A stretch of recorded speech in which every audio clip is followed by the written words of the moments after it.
Life வந்து எல்லாத்தையுமே லேட்டாக தான் புரிய வைக்கும். ஸோ அப்படி தான் ஆஃப்டர் 2 பேபிக்கு அப்புறம் நானும் என்னோடய ஹஸ்பண்டும் சுத்தமாக டைம் ஸ்பெண்ட் பண்ணுறதே இல்லை.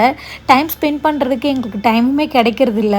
ஸோ நான் பார்த்திங்கன்னா ஃப்ரைடே அன்னைக்கு எல்லா வேலையும் முடிச்சுட்டு நைட்டு என்னவாக இருந்தாலும் பரவாயில்ல வெளியே தான் போகணும்னு முடிவு பண்ணிட்டேன்.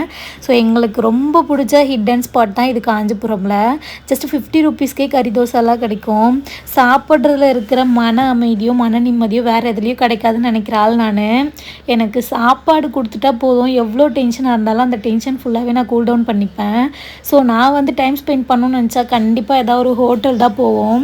போயிட்டு அமைதியாக பேசிக்கிட்டு சாப்பிட்டுட்டு அமைதியாக வந்துடுவேன். ஸோ அந்த மாதிரி இருக்கும்போது எனக்கு கொஞ்சம் ரிலாக்ஸாக ஃபீல் ஆகும். நீங்களும் இந்த மாதிரி ஃபீல் பண்ணியிருக்கீங்கன்னா கண்டிப்பாக கமெண்ட்டில் சொல்லிட்டு போங்க. கூடவே என் பிரின்சஸை கூப்பிட்டு போனல, ஸோ எக்ஸ்ட்ரா செலவு வராமல் இருக்குமா, அதுதான் இது. Belgium waffle. ஆக்சுவலாக அவங்க கேட்கல, இதுக்கு காரணமும் நான் தான். நான் இது வரைக்கும் வேஃபல் சாப்பிட்டதே இல்லை. 25 இயர்ஸ் ஆகுது ஆல்மோஸ்ட் எனக்கு. இது வரைக்கும் வேஃபல் எப்படி இருக்குன்னு கூட எனக்கு தெரியாது. ஸோ ஃபஸ்ட் டைம் நானுமே ட்ரை பண்ணணும்னு நினச்சேன். அதனால் என் பொண்ணை கூப்பிட்டு போய் வாங்கிட்டு வந்துட்டோம். ஏன் அங்கேயே சாப்பிட்லன்னு கேட்டால் என் பையனை விட்டுட்டு வந்துட்டேன். ஸோ அவனை விட்டு சாப்பிட சுத்தமாக மனசு கிடையாது. அதனால நாங்கள் பார்த்திங்கன்னா டேக்அவே வாங்கிட்டோம். டேக்அவே வாங்கிட்டு வீட்டுக்கு எடுத்துகிட்டு போயிட்டோம். வீட்டுக்கு எடுத்துகிட்டு போனது அவ்வளோதான். 2 பேரும் செம்ம சண்டை போட ஆரம்பிச்சிட்டாங்க எனக்கு உனக்குன்னு. ஸோ ஃபைனலாக பிரித்து ஓப்பன் பண்ணி எல்லாருமே கொஞ்சம் கொஞ்சம் சாப்பிட்டோம். பிகாஸ் 200ங்க ரொம்ப காஸ்ட்லிங்கிறதுனால இந்த ஒன்றே நாங்கள் 4 பேருமே ஷேர் பண்ணிக்கிட்டோம். கண்டிப்பாக நம்ம வீடியோவுக்கு சப்போர்ட் பண்ணுங்கள்.